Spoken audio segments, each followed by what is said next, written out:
రాజ్యాంగాన్ని వాడి పంచాయతీ ఎన్నికలను గుర్తాబట్టినట్టుగా సాధించాలా, తద్వారా నాకే ఈ రాష్ట్రం మీద పట్టుంది అని నిరూపించడానికి ఈ ముఖ్యమంత్రి కృషి చేస్తున్నట్టుగా మనకు సమాచారం. అయితే ఈ ముఖ్యమంత్రి డొల్ల ముఖ్యమంత్రి, ఈయనకు ప్రజాబలం లేదు. ఈయన గెలుపుకు కారణం ఓన్లీ సోషల్ మీడియానే. మనమే గల్లీ గల్లీ తిరిగినాం, గడప గడప తిరిగినాం, అయ్యా అప్ప అన్నాం, నాన్న తల్లి తండ్రి ఎందరిని ఆడుకున్నాం, ఎందరిని వేడుకున్నాం, ఎంతమంది దగ్గరికి పోయి పాదాభివందనాలు చేసిన సోషల్ మీడియా కార్యకర్తలు ఉన్నారు. ఇవాళ వాళ్ళందరికీ ఒట్టు, గ్రామాల ప్రాంతాల్లో ఉన్న వాళ్ళ మీద ఒట్టు, గ్రామ ప్రజలారా ఎల్లమ్మ మీద ఒట్టు, పోచమ్మ మీద ఒట్టు. ఈ ప్రభుత్వానికి మాత్రం ఒక్కసారి మనం గుణపాఠం నేరకపోతే వచ్చే 3.5 సంవత్సరాలు మనని వంచక తింటాడు, కుంచక తింటాడు, మనని వేపుగా తింటాడు. జ్ఞాపకొచ్చుకోండి, ఇది ఒక రకమైనటువంటి ఒక యుద్ధమే మనం ప్రకటించాల్సింది. ఇక మనం ఊరుకోవాల్సిన అవసరం లేదు. ఇన్ని రోజులు చూసినాం, దాదాపు ఏడాదిగా ప్రతిసారి ఏదో ఒక వాగ్దానం, ఏదో రకంగా పోస్ట్పోన్ చేస్తూనే వస్తున్నాడు. 9వ తారీఖు నాడే రైతు బంధు, రైతు భరోసా అని రకరకాల వాదనలు చెప్పినాడు. మహిళలకు 2,500 ఇస్తానన్నాడు, వృద్ధులకు 4,000 ఇస్తా అన్నాడు, తులం బంగారం ఇస్తా అన్నాడు, కళ్యాణ లక్ష్యం అన్నింటినీ ఆటగట్టించినాడు. దేన్ని ఎక్కడ సాగనీయలేదు, కేవలము డబ్బును మాత్రమే నమ్ముకున్నాడు. కాంట్రాక్టర్లకు దోచిపెట్టినాడు. ఇవాళ కాంట్రాక్టర్లు ఎవడైతే బీఆర్ఎస్ నేతృత్వంలో కాంట్రాక్టర్లు ఉండో, ఎవడైతే ప్రజల డబ్బులను మొత్తంగా బొక్కినారో వాళ్ళే ఈనాడు వచ్చి కాంగ్రెస్ పక్షాన్ని ఉన్నాడు. ఒక 5-6 గుత్తేదారులను పెట్టుకున్నాడు. వీళ్ళట దురహంకారపు మంత్రులట.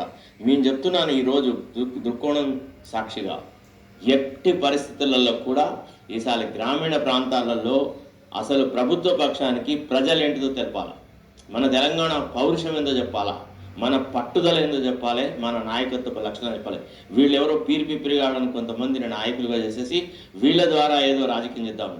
నిన్న మొన్నటి వరకు ఏదో బీసీ సంఘాల ఐక్యత అన్నాడు, బీసీలు అన్నాడు, అదన్నాడు, ఇదన్నాడు. వాడెవడో పీరిపిరిగాడికి జెండా ఇచ్చేసేసి ఇక పోయి నువ్వు రాజ్యం వేలు అన్నాడు. కానీ వాడికి ఏం రెస్పాన్స్ రాలేదు, ఎవరు పట్టించుకోలేదు, బీసీలు పట్టించుకోవట్లేదు.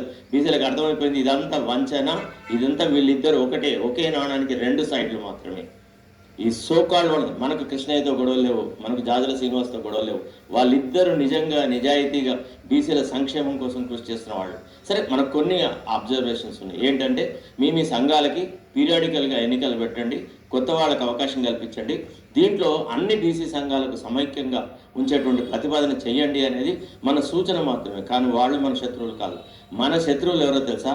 మన మధ్యలో ఉండేది బీసీ సంఘాల పేరు చెప్పుకొని ఇజ్జెప్పి లక్షల కోట్లు సంపాదించి వ్యవహారాలు చేసి అంత రాజకీయాలు చేస్తున్న చూసినా పబ్లిక్లీ ముఖ్యమంత్రిని తిట్టడము, ప్రైవేట్గా పోయి ముఖ్యమంత్రి పాదాక్రాంతమవడం, ఇట్లాంటి కుహన రాజకీయ నాయకులకు మనం గుణపాఠం నేర్పాలి. ఈసారి యుద్ధం తెలంగాణ ప్రజలకు ప్లస్ రేవంత్ రెడ్డికి, అంతే. దర్శాలు మనకు కాంగ్రెస్ మీద కూడా వ్యతిరేకత లేదు. కాంగ్రెస్ని కూడా మనం ఒక రకంగా రేవంత్ రెడ్డి నాశనం చేసినాడు అనేది మన భావన. నిజమైన కాంగ్రెస్ కార్యకర్తలు అందరినీ నాశనం పట్టించినాడు. ఈ అందరి పీరిపిరిగాళ్ళను ఎక్కడెక్కడి నుంచో తీసుకువచ్చేసేసి పార్టీలో చేర్పించినాడు. ఇవాళ వలసవాదుల యొక్క నేతృత్వంలో ప్రజాపాలన చేయాలనుకున్నాడు. ఖచ్చితంగా కష్టపడి, కాయకష్టంతో కష్టపడి, గ్రామాన తిరిగి, పల్లెలో తిరిగి, అమ్మలు అక్కలను బతిమిలాడుకొని వేడుకొని గెలిపిస్తే ఈ చవట గెలిచిన తెల్లారి నుంచి వీడి దురహంకారపు పాలన పరమ దరిద్రంగా ఉంది. ఎట్లా పడితే అట్లా మాట్లాడుతున్నాడు. ఏ రకంగా అంటే అసలు యాక్చువల్లీ ఒక రకంగా మనని ఛాలెంజ్ చేస్తున్నాడు. నా దగ్గర డబ్బు ఉంది, నా దగ్గర అధికార యంత్రాంగం ఉంది, నా దగ్గర సోకాళ్ళు సంఘాల నాయకులు ఉన్నారంటున్నారు. ఈ సంఘాల నాయకులు ఉత్తదే, వీళ్ళంతా ఒక ప్రతిమలు, వీళ్ళంతా ఒక ఉత్సవ విగ్రహాలు, వీళ్ళ వెనుక ప్రజలు లేరు. ఈ విషయం మనం నిరూపించాలి. నిజమైన బీసీలు, నిజమైన ఎస్సీలు, నిజమైన ఎస్టీలు మన వెంట ఉన్నారు, మన యొక్క సపోర్ట్ కోసం ఎదురు చూస్తున్నారు. వాళ్ళ నాయకత్వ లక్షణాలు పెంచుతారు. మనకొద్దు నాయకత్వం, శరత్ కుమార్ నాయకుడు కాదు. శరత్ కుమార్ కేవలము ఒక ఉత్ప్రేరకం మాత్రమే. ప్రజాస్వామ్య భరితంగా రాష్ట్ర ప్రజల సంక్షేమం కోసం పరిపాలన సాగాలని ఆకాంక్షించే ఒక వ్యక్తిగా నేను మీ ముందుకు వస్తున్నాను.